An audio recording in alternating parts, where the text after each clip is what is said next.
Anybody is confident that you'll retain the same energy? Yes. All right. Great. Okay.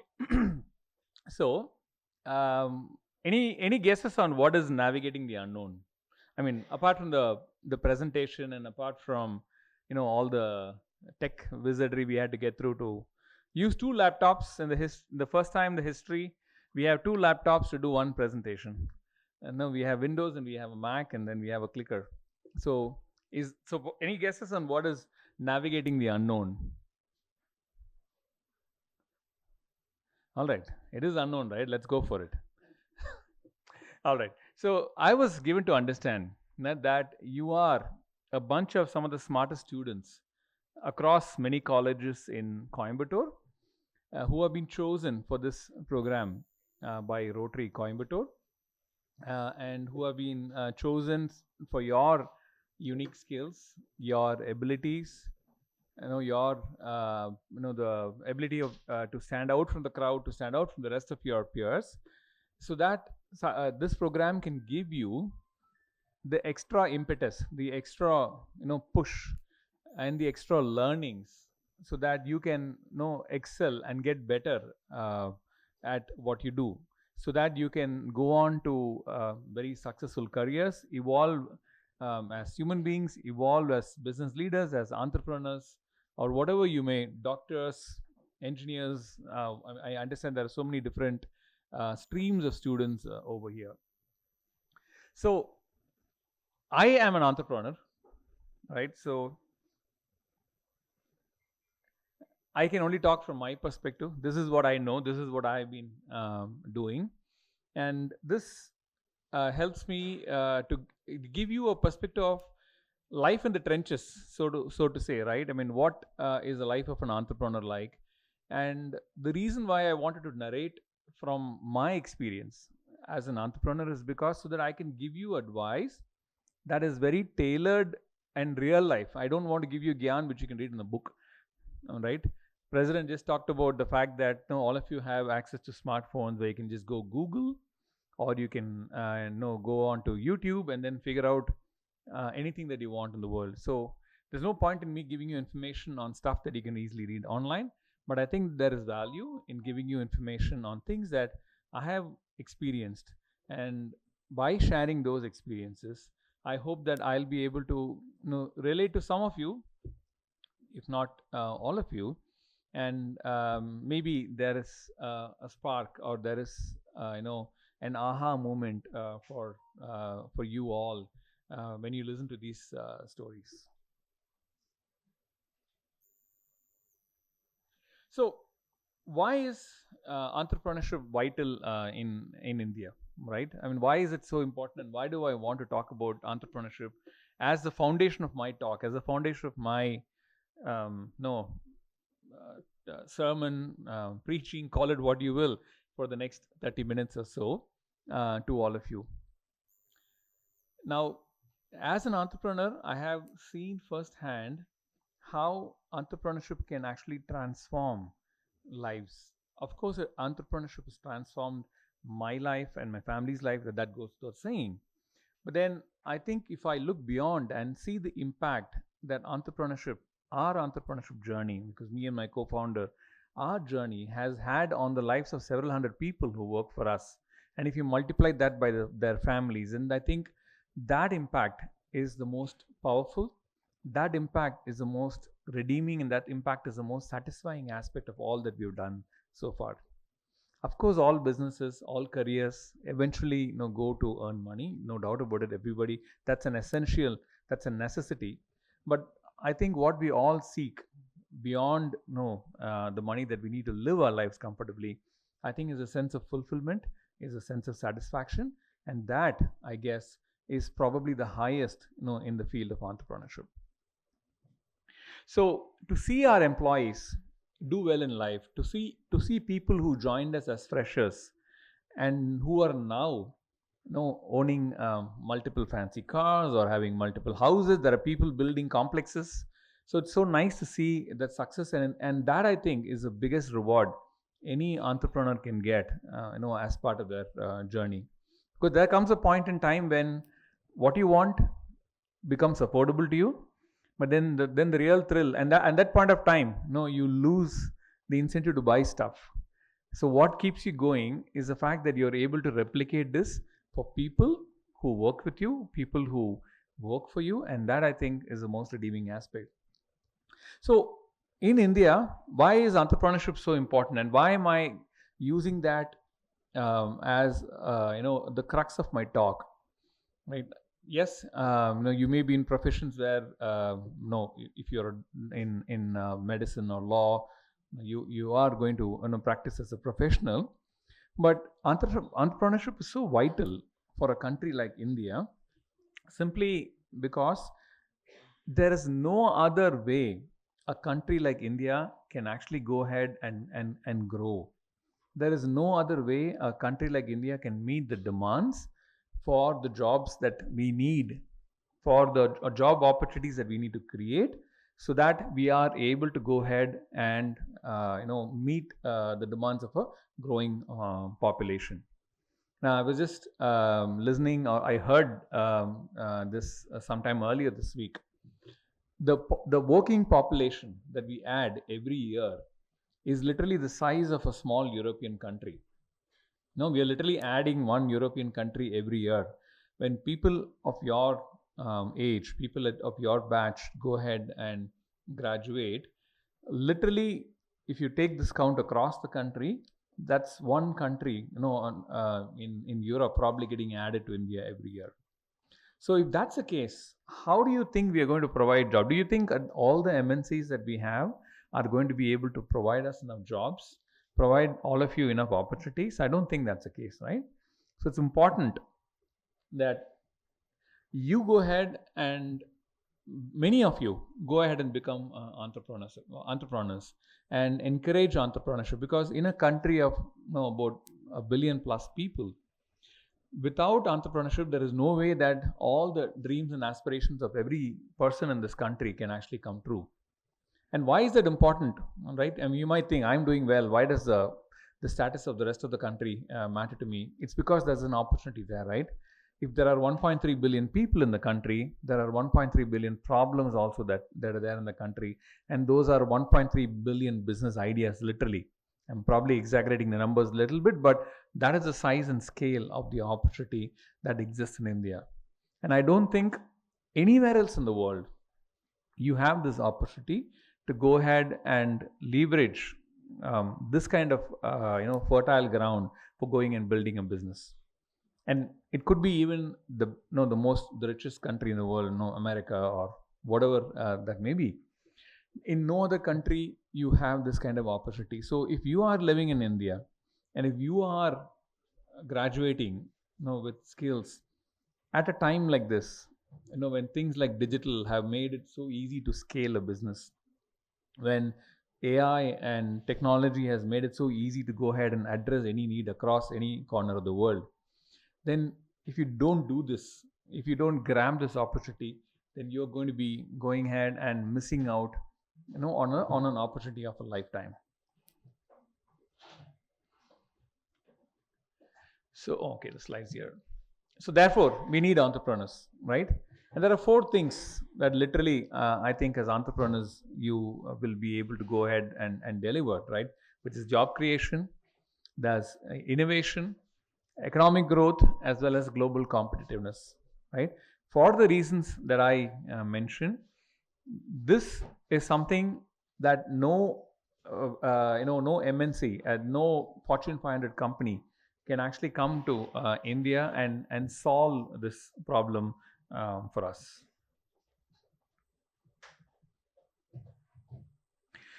Now, many of you might be thinking, why is he talking about entrepreneurship?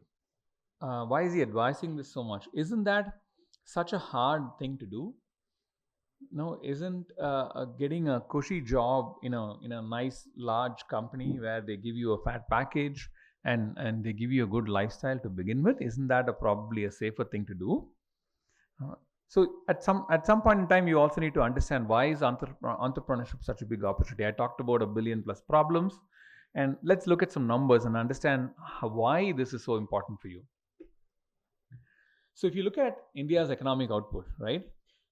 roughly half the economic, 30% of 1/3 of the GDP in India is driven by SMEs.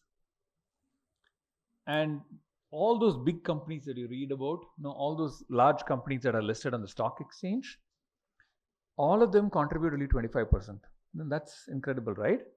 The small companies that you see dotting every nook and corner of the country contribute 30%, whereas the big MNCs or the big stock market agent, listed companies, they contribute only about 25%.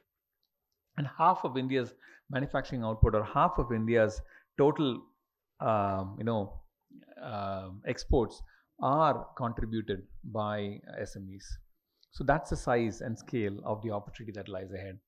If you look at employment generation, if you look at how many people work for SMEs as compared to large corporations or even other fields like agriculture, again, SMEs account for 50% of India's workforce.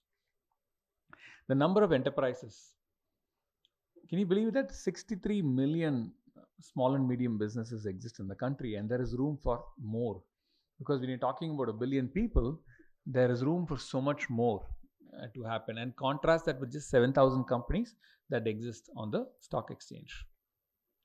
Geographical spread, in a large country like India, how else do you ensure that jobs go to every person? And without inclusive growth, without the country growing as a whole, it's very difficult for prosperity to accrue to each and every person. So again, SMEs or entrepreneurship, that's the only way in which you'll be able to guarantee that the country as a whole is going to grow and benefit.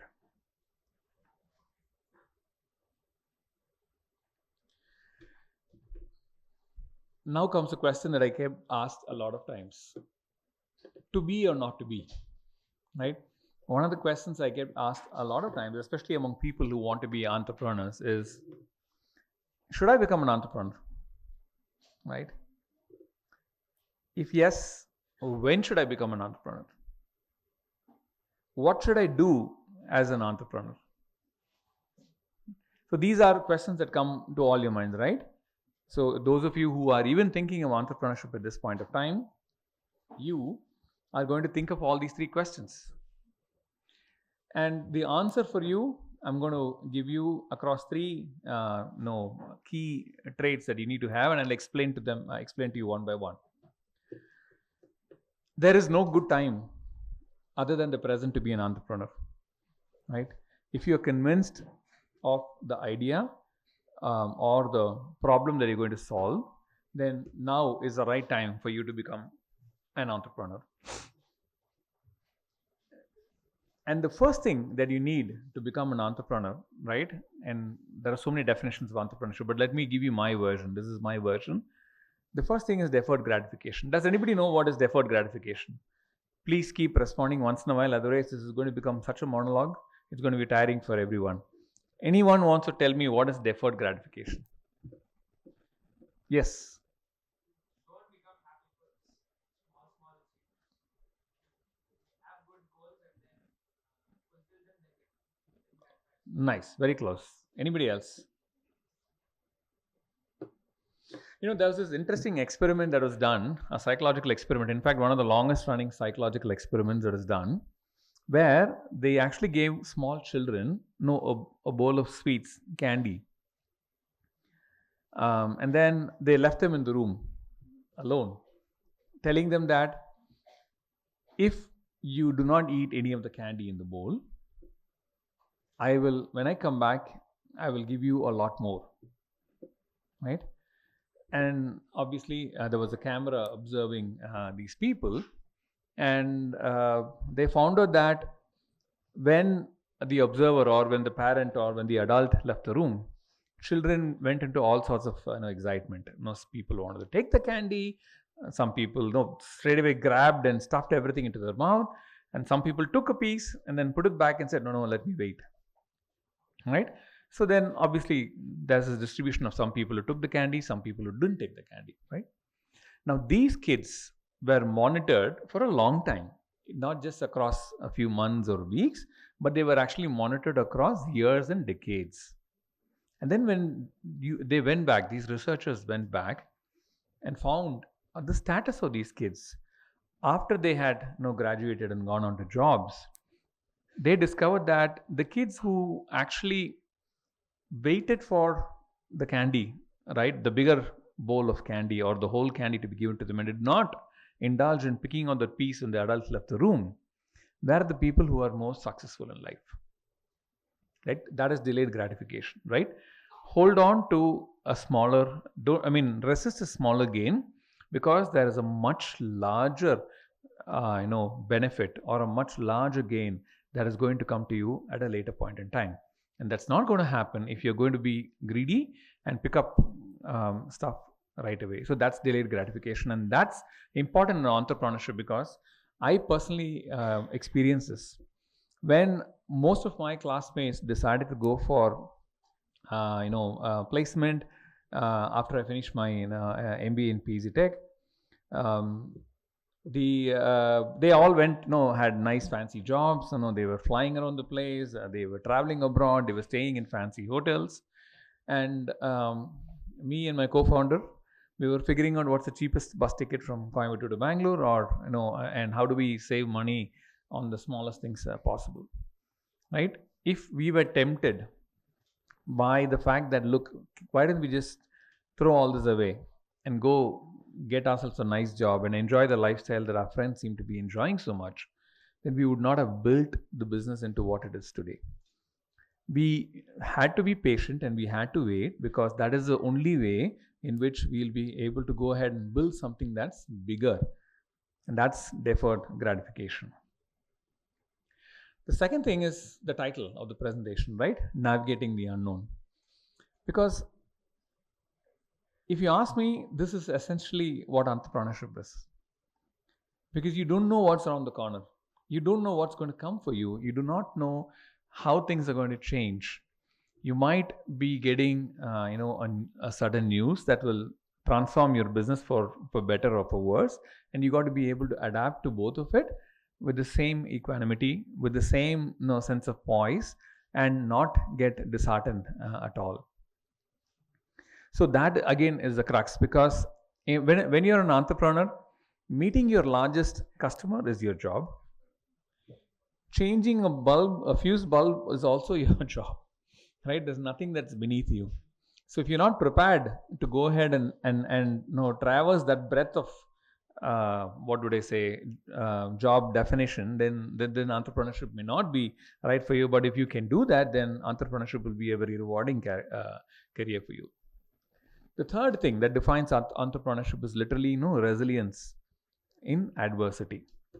And I just want to help you understand, what does this resilience mean. How many of you have read this book called Grit by Angela Duckworth? Has anybody read this book? No? Okay. It is a book that I highly recommend, especially for students your age. Grit by Angela Duckworth. Now, in this book, right, she studies, the book opens with a study that they are doing of candidates who are studying in West Point Academy. West Point Academy is like the elite defense training college in America. The best of the best, defense personnel are trained there. No, the people who do the stuff that you see in movies, no, those are the people who study there, right? So all that you see in these fancy action movies, the real life people exist in academies like that. And as you can imagine, it's very intense, correct? I mean, you're put through a lot of physical stress, you're put through a lot of mental, pressure, and it is grueling, on all counts. Even academically, it is very, very difficult to pass. So, she was studying. This person who wrote the book, Angela Duckworth, was studying. How do I predict which students actually pass this course? Now, a whole bunch of kids joined. I don't remember the numbers. Let's assume 100 people join at the beginning of the course, but maybe only 20 or so make it to the finish. Why do 80 people drop out? And all these 100 people have more or less the same abilities, right? They're all physically well built, strong. They're all obviously academically brilliant, because that's how they got into West Point in the first place, right? So then what is this unknown factor that separates the people who join the course and the people who actually complete the course. And the answer to that she found out was this elusive characteristic called grit. So, what's grit? Grit is literally this resilience in adversity, right? How can you keep persevering to do something even if everything else works against you? So, if you look at a formula for grit, grit is literally a combination of passion and perseverance. And there are two formula that Angela put in. Skill is equal to talent and effort, right? How do you get good at doing something? You have some talent, but talent alone is not going to help you, right? You need to keep putting in effort, continuous practice or training to make sure that that gets converted into a skill that you can reliably use at all points in time. Now, how do you convert the skill into an achievement? Again, skill multiplied into effort. That is what gives you achievement. So, what's the first formula? The first formula is skill is equal to talent into effort. The second formula is achievement is equal to skill into effort. And what's common to both the equations? It's effort, sustained effort, right? So that literally is the essence of grit, and which means no matter how many times you fall, you get up, you pick yourself up, and you keep going after the goal that you set out to do in the first place. So that's literally what defines an entrepreneur's career.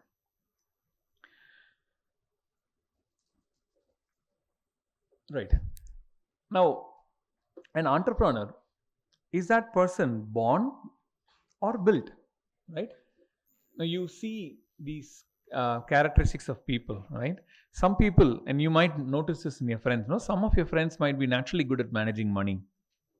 No? Some of them are the people who rise to the occasion and say, if there is, for example, a function like this to be organized, there are 2 or 3 of these people who actually get up and say, look, I'll do it, I'll take care. And they are the people who actually lead those situations, right?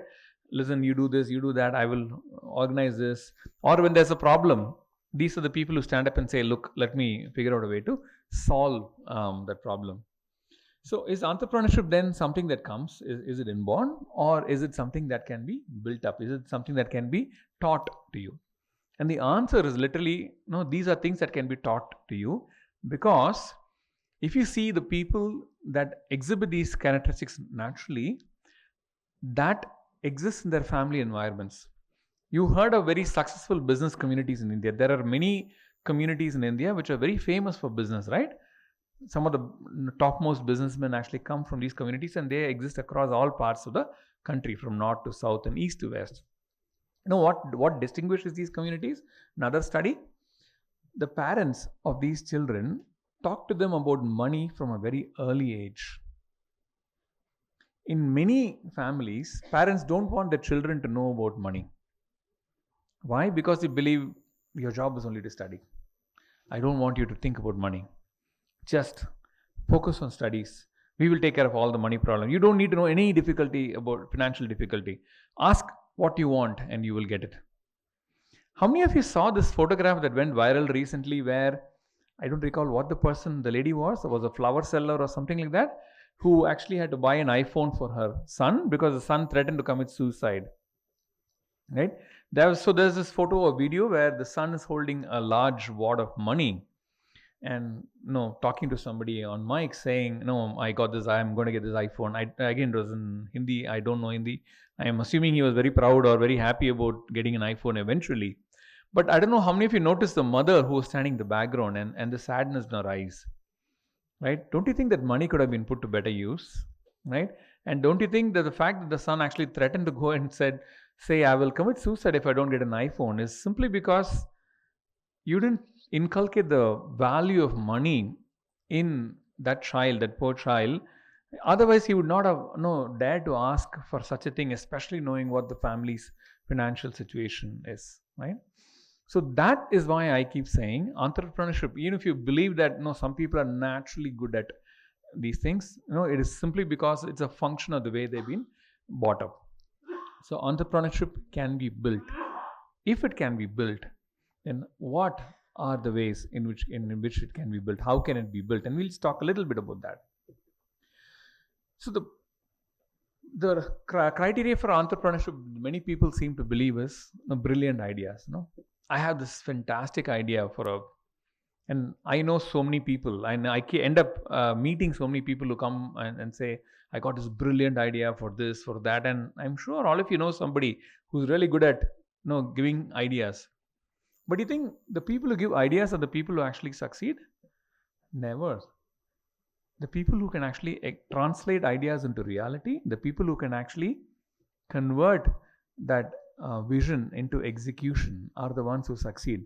And what does it require? What is that single word that you require? We just talked about it.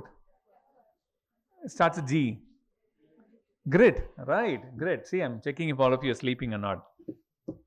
Right. Medical students tell me how people can sleep with eyes open. I'm just kidding. Right. So, can entrepreneurship be built? I would say yes, definitely. And how can it be built? Which is why programs such as these are so important for all of you. Why is this important? Because these programs give you a structured learning opportunity. This tells you, what are the fundamental principles. This enables these programs that Rotary Coimbatore organizes as a whole. I'm super impressed with how this program has been built, conceptualized, and how it's been running for such a long time. And I think the programs such as these are what create that massive multiplier effect, because the best investment that anybody can make is in the future of a young person, right? It's not about investing in a stock market or fixed deposit or any business. It's about investing in the future of a young person, and that I think has the biggest multiplier effect, and far bigger than anything else that you can think of. So it's structured learning, such as the one you're getting through this program.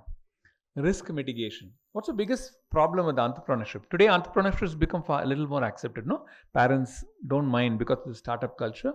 Parents are okay if you go tell them that you want to be an entrepreneur. At least they won't scream at you or throw something at you. But at my age, at least in my generation, if you go and tell them that you want to be an entrepreneur, they'll scream at you. Who's going to how are you going to make a living, right? And if you are, if you're like 27, 28, who's going to give you a girl, right? How are you ever going to make a living? I want to see you settled, before anything happens to me. All that stuff comes in. But today things have changed a lot. But even then, there is one thing that prevents a lot of people from actually taking a risk. So that risk mitigation. And how does this risk mitigation happen? When you are in touch with entrepreneurs, when you're in touch with mentors. There are so many entrepreneurs. Your president is one great example. He talked about his journey, about how he did the hard work in discovering the right formula for this flux, so that he's able to go ahead and get his product or his soldering done properly. So those are the kind of examples and people that you need to talk to, so that you learn from mistakes, you learn from their experience. Because there's a saying that says, wise men learn from their mistakes. What do wiser men learn from? Others' mistakes, right? So learn. That's literally risk mitigation for you.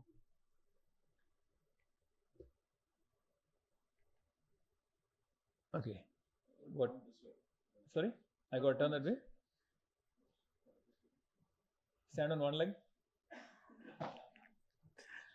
Close your eyes. Close my eyes. And we gone to space. That was not part of the plan. While we return back to, Mother Earth, the third thing is actually network building.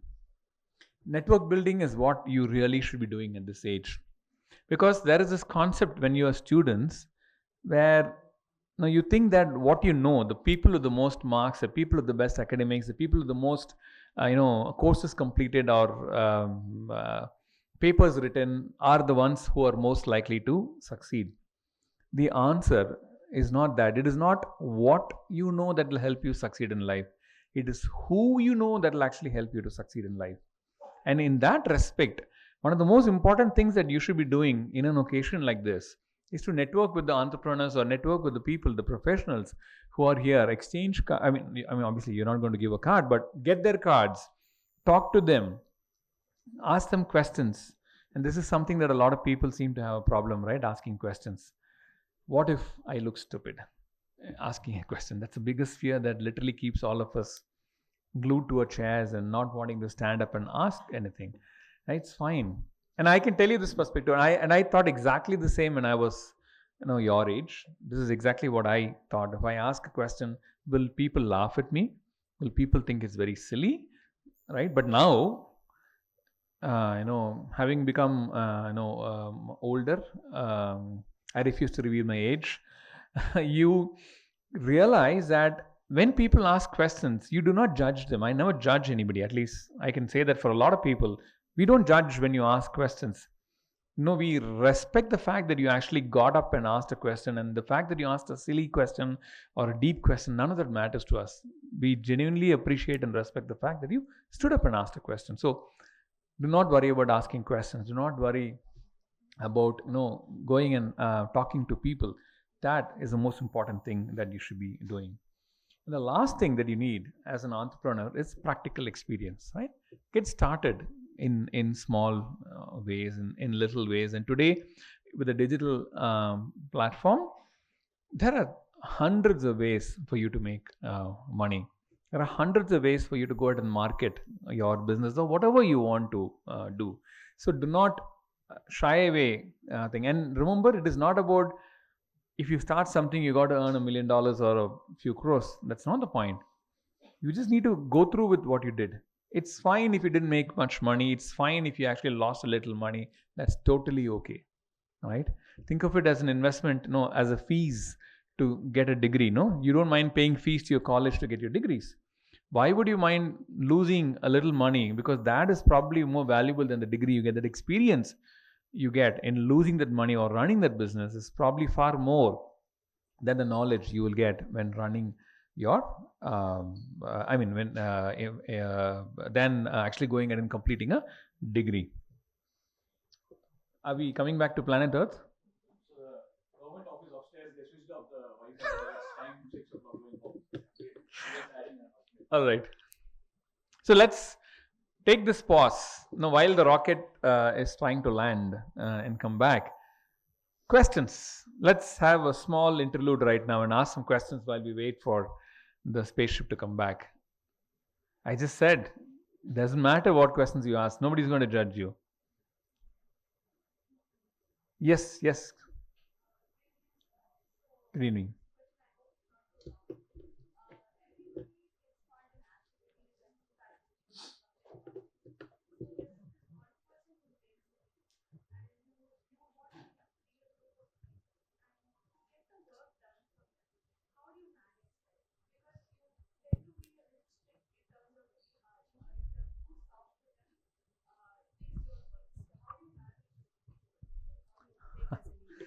Yeah.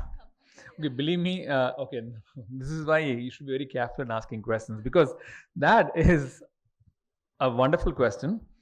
And unfortunately, a question that I think all the entrepreneurs here, right? I can even ask, Dr. Kasturi Rangan, with all his years of experience, what's the right way to manage people? We're still learning, right? But trust me, it's something you'll have to figure out given the context of the situation, the people that you work with, the right combination of motivation and persuasion and a little bit of pressure thing. But that's a fantastic question. I'm so glad you asked it. But the beauty of that question is that I don't have a simple, clear 2-line answer to give you, but I would love to talk that, and I will talk to Pradeep, and I will give you more insights on how you can actually do that. It's probably something that will take me more time to talk about, but wonderful question. Thank you for asking that. Anybody else? Anyone wants to ask a question in Tamil as well? Yeah, absolutely. Please. I had a hand raised here. Hi, sir. Hi, sir. This is Vaidishwaran. Sir, my question is, this generation is little bit of afraid of taking risk to become an entrepreneur. Yeah. So, recent survey says most of the startups has been not reaching the in the first year itself. The startups are getting closed. The risk factor is getting less in the younger generation. Yeah. This is my question. So, how you see about it, and what the suggestion you are giving for our youngsters to face and take the risk to become an entrepreneur? That's it, sir. Yeah.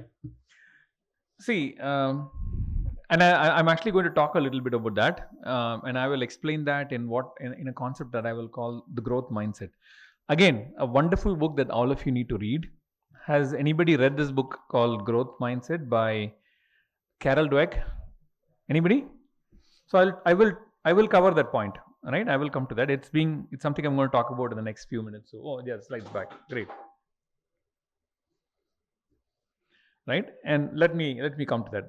That's a great question. So the lessons learned. Now I just wanted to summarize all these lessons that we learned, in a career spanning 25 years and counting. What are the things that I learned? And I jotted down a lot of stuff, but then I realized that there are so many things that I wanted to talk about. It's not going to make sense if I just talk about them one by one. So let me figure out how do I categorize these things, and I ended up with 5 categories: mindset and personal growth, skills and knowledge development, personal and professional relationships, building your business savvy, and the last one is creativity and innovation. Right, I will give Pradeep a copy of these slides, so you can also go through them, but let me go through each of them in detail, and I'll kind of expand on all that. So the first one is mindset and personal growth, and here's where I'm going to answer your question, right?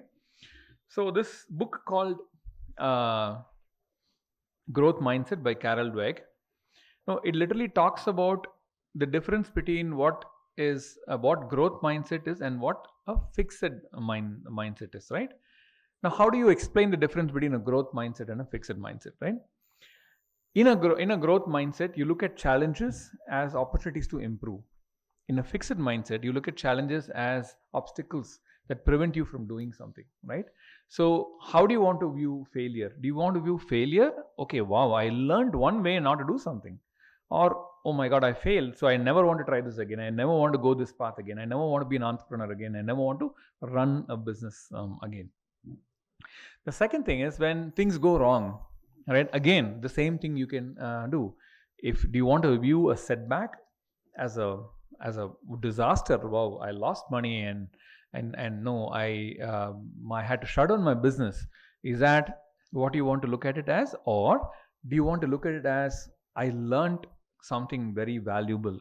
These are the 3 mistakes that one should never make when running a business, or whatever was your learning from them. The third thing is in between the difference between a growth and a fixed mindset is when you want to take effort, right? So it's like watching Sachin Tendulkar or Virat Kohli play that signature shot. No, they make it look so easy, right? It looks wow. And then after watching the match, we go around and try imitating that shot. I mean, it's never going to come to us. Now, that effort, right, didn't come naturally. I mean, that didn't happen just like that. There are countless hours of work, of preparation that actually went behind making that effortless shot, right? But the problem is we don't see any of that. No, we only see the final output, and we think, oh, that is all there is to life. He's so good, he makes it look effortless. So that is literally the way you need to look at effort. Now, what's the problem with the effort? Most of us don't want to put in effort because, oh my god, it's so hard to do this. I don't want to do that because it's too difficult. I got to spend too much of time. Let me choose an easier path. But the growth mindset tells you if there is a lot of effort involved, then that effort eventually leads to mastery, right? Like the cricket shot I'm talking about, and that mastery leads to success finally. So that's another difference between a growth mindset and a fixed mindset. And the fourth thing between a growth mindset and a fixed mindset is feedback and criticism.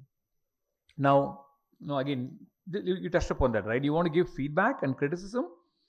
People can take it negatively or people can take it positively. A negative way of looking at it, the fixed mindset way of looking at it is any feedback is, oh my god, he hurt me, she hurt me, I feel bad, and looks like they don't like me, whatever you want to imagine. But the right way to look at that is, oh, fantastic. Thank you for pointing out where I need to improve. Thank you for letting me know what my shortcoming is, so I can actually go ahead and correct that in the future. So that's the growth mindset way of looking at it. Oh, I'm sorry, the slides didn't build. All right. So the next point: always do what's right in the long term. Now this is again, this goes back to and this connects to what was it and the three characteristics for an entrepreneur that I talked about. What is the first one?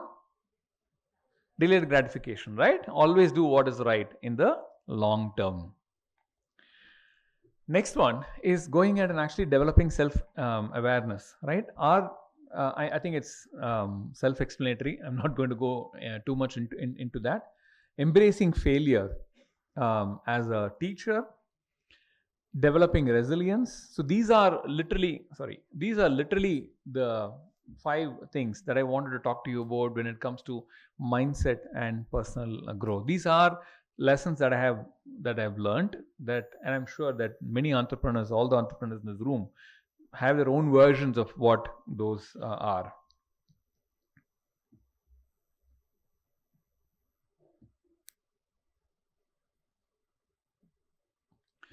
Let's go on to the second category, which is skills and knowledge.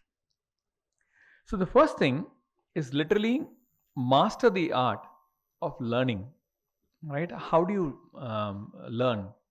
I mean, this sounds silly now, talking to a bunch of students who've been writing exams all your life, who are going to write more exams before you finally get out there in the real world, right? The answer I want to give you is, if you think that after you finish graduating, you're going to be finished doing your studies, never. In today's world, 2 things you have to remember. One, learning is going to be lifelong.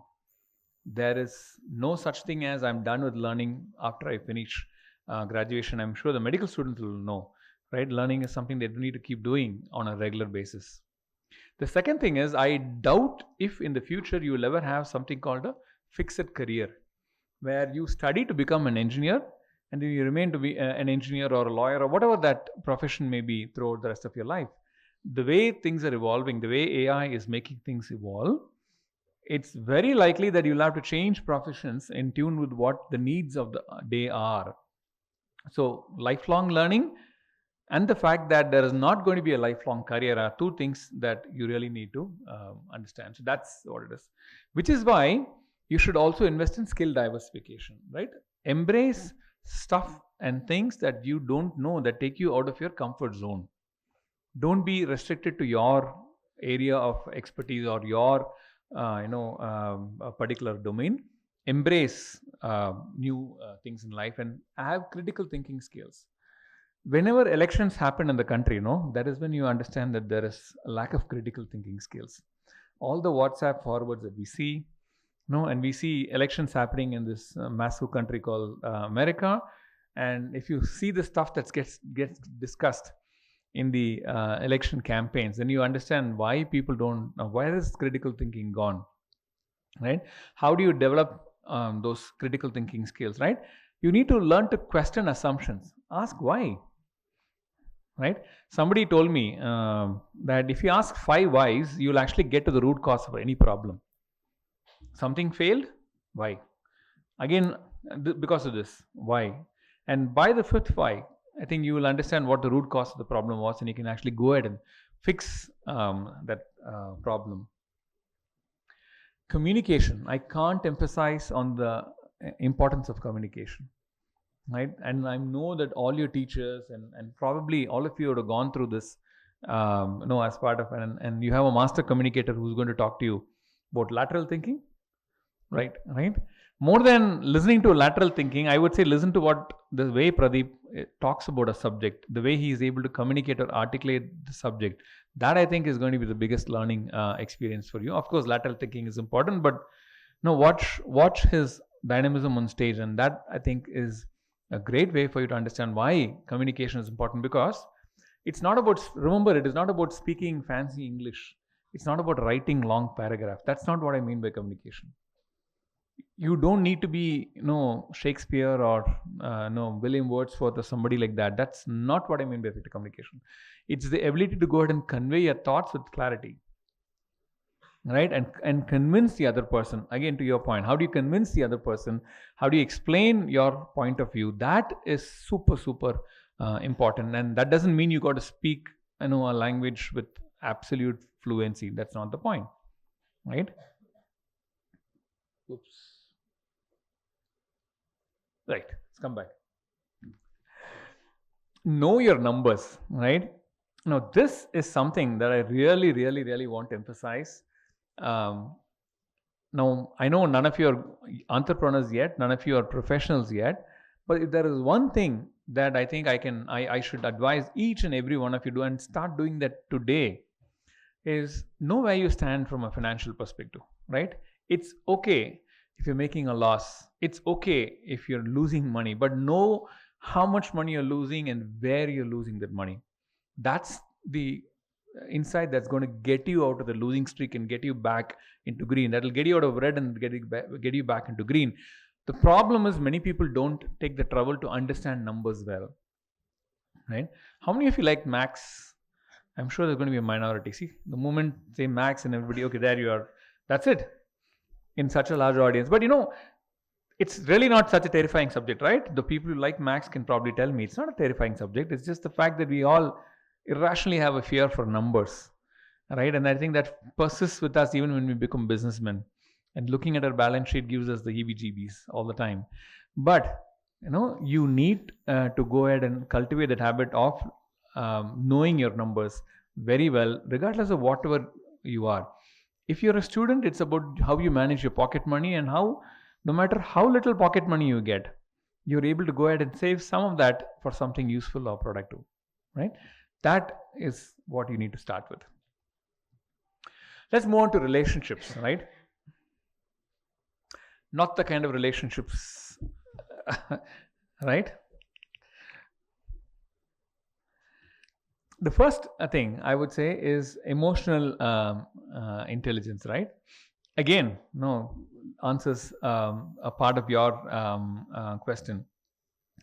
How do you build those interpersonal skills? People talk about various kinds of intelligence. There's IQ, and then there's EQ, right? Now, IQ is only going to get you so far, but what's really going to get you far in life is EQ. I'm sure you've been told, and people have told this to you many times, but EQ literally is the one that's responsible for success in life, right? Not just IQ. Because if you're not able to, because just remember, in college, right, it's all about you, my marks, my assignment, my paper, whatever it is, right? Everything is about me. What happens when you get into the real world? It's all about us, right? Because either you have to learn how to work well with somebody who's the same level as you. You have to learn to work well with people who are above you. Learn to work well with people who are below you. And if you can't master that, then there is no way you will succeed. And trust me, I have seen this problem so many times when I hire fresh college graduates, right? Sometimes the most brilliant students, the most academically brilliant students are the ones who actually struggle in EQ. Simply because that's the way academia has brought them up, right? Because they're just so focused on their studies and their marks, they neglect the fact that you need to work with people. And in real life, it hits them hard. And you know what makes it really harder for them? They're not used to losing in life, right? How do I, lose? I'm always used to being first in class, the number one mark, etc., etc. And here there is somebody who's a fraction of my marks, a fraction of my intelligence, and this person seems to be doing better than me at work. Then you crumble further, right? Which is why it's super important to build emotional intelligence. Building a strong network, I think I talked about why it's important to build a strong network. Again, please remember, it's not what you know in life, but who you know in life that's going to help you succeed. The third thing is building your personal brand. How many of you are actually active on LinkedIn or any? And yeah, good. So good to see this. Fantastic. Right? And probably that's one of the sessions. Is Pradeep behind this? Yeah, I can sense. There's the culprit. All right. No, but it is important, right? You could be a professional, you could be an entrepreneur, but building a personal brand is important. Because if you're a professional, it helps you to gain visibility to the people who matter. If you're an entrepreneur, it helps you to hire people, attract the right people to your network. It cannot be understated in today's world, right?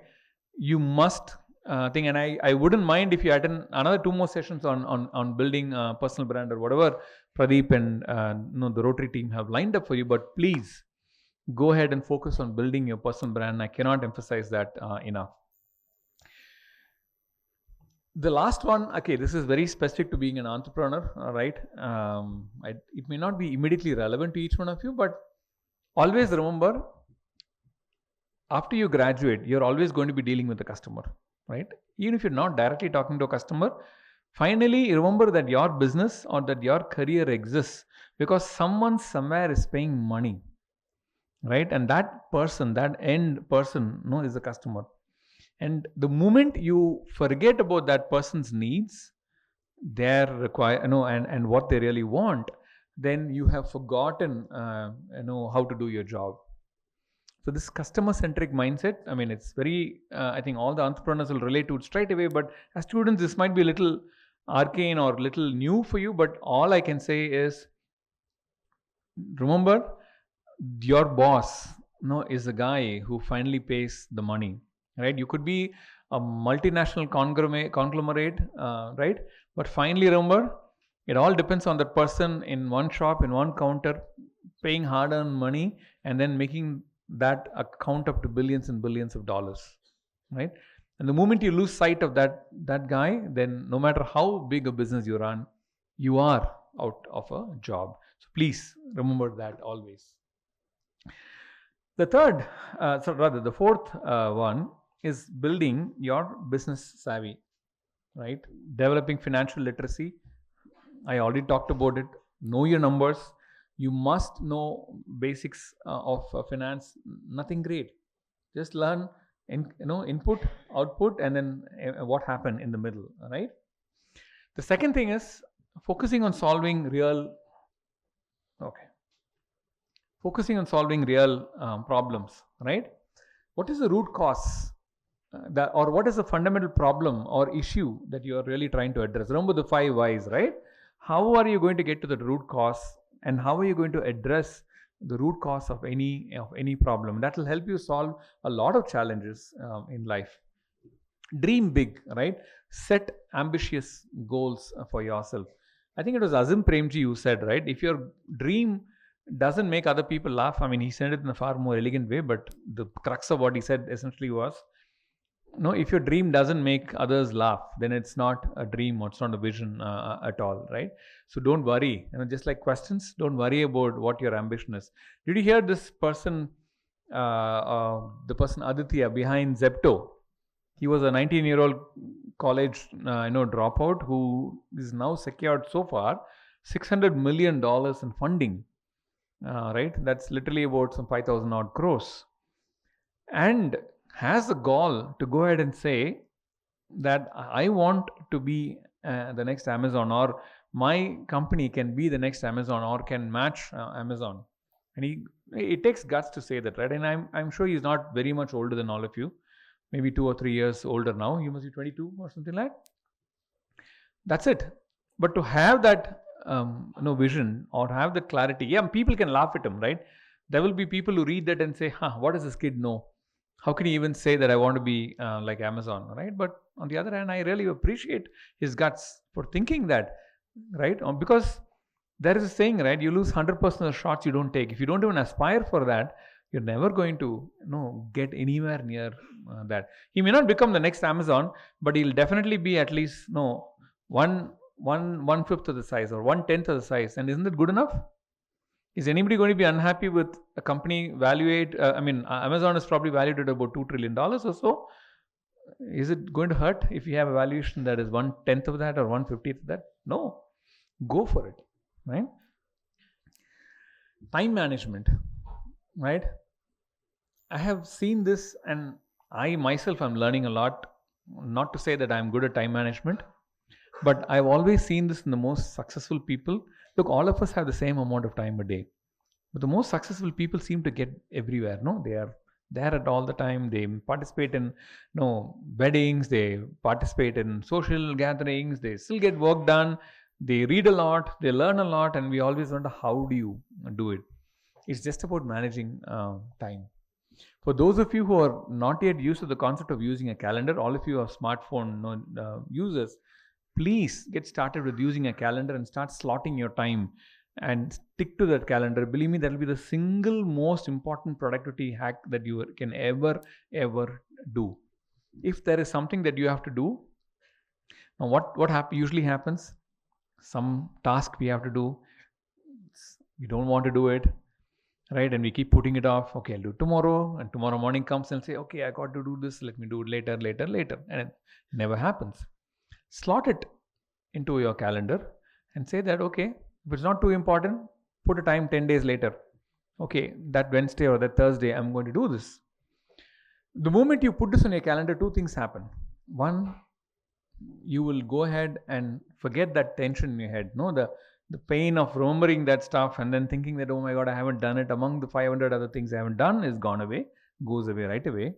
Secondly, if you stick to your calendar, the task will get done, right? So please practice time management, effective time management. It's so important, especially in an era where we are this dopamine fueled scroll and after scroll after scroll.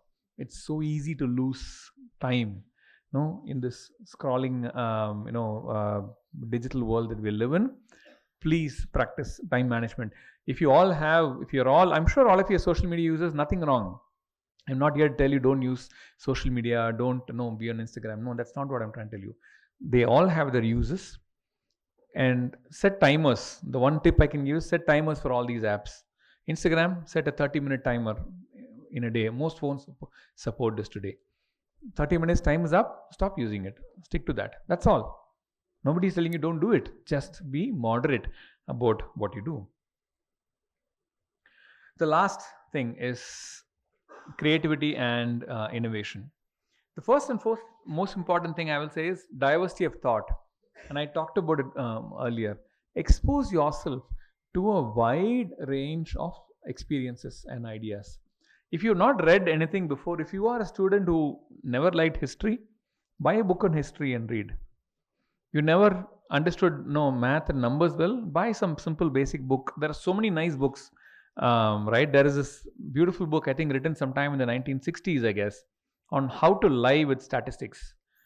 I forget the name of the author, but it's a small book, about 100 pages or odd, but that will help you dissect any number or graph that you ever see in your life. That book is a game changer, right? So go out of your comfort zone and then expose yourself to new thoughts and ideas, right? The second thing you need to learn is how do you balance the sudden decisions with the more measured thought processes, right? Balance structure with spontaneity. How do you do both? Always remember, in business, and this is something I can vouch for, the people who do the most amount of planning are the people who sometimes never succeed in business. Not because they're not intelligent, they are the most smartest people around. But entrepreneurship and success in entrepreneurship requires that you start taking a decision. If you know 60%, if you have 60% or 70% information, go and take that decision. If you wait for 100% of the information and the perfect plan to emerge, it's never going to emerge. You'll never have 100% information. You'll never do anything in life. 60% of the time, 60%, 70%, go do it. Right? There are people who obsess over having the perfect plan, and those people never end up doing anything. Right? Sometimes too much of thinking or too much of brains can also be a problem. Right? This I know this is the last thing on your minds right now. No, because you're in the peak of your health. You don't worry about anything. We are all at the age where we need to think about these things, but the foundation for that starts now, because we are increasingly seeing that if you don't maintain good physical health and therefore good mental health, you will expose yourself to a lot of problems later on in life. And this is not going to hit you now. You can lead any lifestyle you want. You can do anything you want. Nothing's going to happen to you. Your body is so strong, so vibrant. You will get through anything. but this will start hitting you. This debt, no, will start accumulating and it'll start hitting you down the line. So please do not miss this. The last thing I want to tell you is document and review your ideas. Don't miss out in the opportunity to. If you come to my office, you will see that I have a notebook on my desk. Digital and all that stuff is fine, but no, I love to write down things. When I think of something, when I talk to somebody, when I have to write myself a note, I use a notebook and document ideas, thoughts, anything that comes to my mind, and that helps so much in execution. Use your phone, use your computer, use a piece of paper, whatever, it doesn't matter. Whatever works best for you, but please document, know what you want to do. I'm going to close now. I hope people can start smiling now. It's going to the last slide. Remember, in closing, I just want to say, no, entrepreneurship is not about creating unicorns or becoming billionaires or creating multi-billion-dollar businesses, right? That seems to be a popular version of entrepreneurship. And there is a sentiment that if you're not a billion-dollar company, you have not made it and you're not successful. There are so many companies that are just 50 crores, 25 crores, 100 crores, 200 crores, doesn't matter. They are fabulously profitable, they're well run, they're doing a fantastic job at what they do. They make a lot of impact to their customers, to their ecosystems, and they're valued for the kind of output that they produce. That is also success. If you keep chasing this dream of unicorn and billions and stuff, which is great. I mean, if you get there, good for you, and go for it. But remember that is not the definition of success, right? It's about creating value, it's about solving problems, and it's about making a difference. The last is have the courage to dream big, right? And through grit, make sure that you are able to turn all your dreams, all your ideas, into reality and into something concrete. So I'm going to just give you one challenge. Pradeep said I need to give you one challenge before I go. And among all the things that I said, right, many of which I don't remember myself now. I'm kidding. Try to think of one thing that you want to implement in the coming week, right? And why do I say in the coming week? Because if you don't implement it in the coming week, it's never going to happen, right? What is it that you want to implement? Pick whatever, and doesn't have to be anything that I said as well. Doesn't mean that what I gave is the ultimate, do it all. No, pick some area, building on these thoughts or using your own thoughts, and select it for implementation and do it as early as possible. You can do it tomorrow, you can do it next week, go for it. If you've done it, Pradeep's also asked me to see if I can be a further help in terms of providing additional mentorship or guidance. Maybe Pradeep can channel all those back to me, and then we'll figure out how we can actually get some more time or some more mentorship invested into this. So with that, the glad news is I'm at the end of my presentation, and all of you can now relax, and I'm sure there are a few questions. I'm grossly over time, but if you do have time for a couple of questions, please let me know. Maybe we'll do 3 questions. Yes, ma'am. Nikhila. Nitika. Yes, Nitika.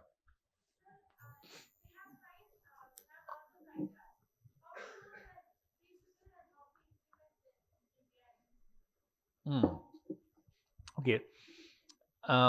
Good question, but again, it depends on what you're really trying to do, right? Let me take this offline. Connect me, and I will answer this offline for you. I can't justify the response to your question. Yeah, by all means. But good question. I will definitely answer that. Don't worry. But I don't think I can just do justice in a 2-line answer. Yeah. Thank you. Second question. Hi, Devendra.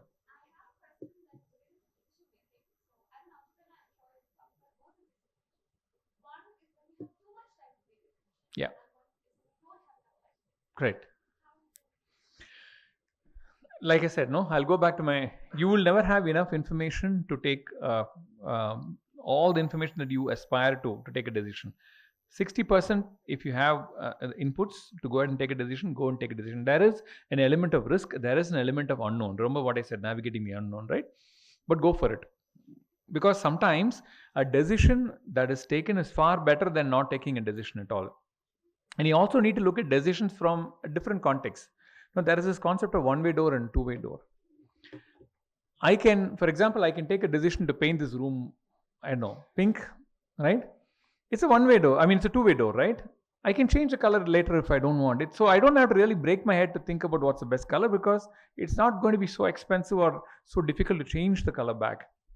There are some decisions which are one-way doors, which if you take, it's going to take a lot of effort, a lot of time to get. Those are the decisions you need to spend more time on.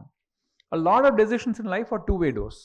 You can quickly, with minimal effort, you can actually go back. So those decisions, don't spend too much time overthinking. Just go ahead and get things done as long as you have some 60-70% information. Two-way door, if it's a one-way door, spend a little more time. But again, remember, you'll not have all the time, all the information. You will have to learn to make decisions with incomplete information. There is this element of risk taking that is inherent, that goes with every decision. Accept it. Last question. I'll take a mail this time. Like my wife does. Yeah, no mail there. Okay. Yeah, yes sir. Tamil கேக்குறீங்களா? பிரசாந்த் வேணா தமிழ் பேசுவோம். ஆமா. சொல்லுங்க Ajay.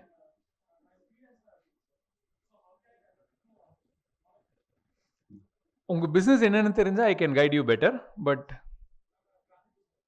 a graphic designer. Okay, just for paucity of time, we will keep this on pause because Yeah, it's a larger audience. Someone who wants to ask a question that a college student would ask. இதெல்லாம் okay sir, பெரிய level இருக்குது. ஏன் இதுதான் sir panchayat. internal marks பிரச்சனை வந்துரு போகுது இப்போ. Yes, Aishan.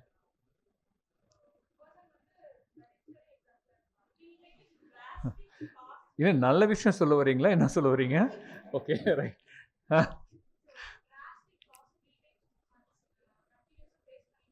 சரிங்க.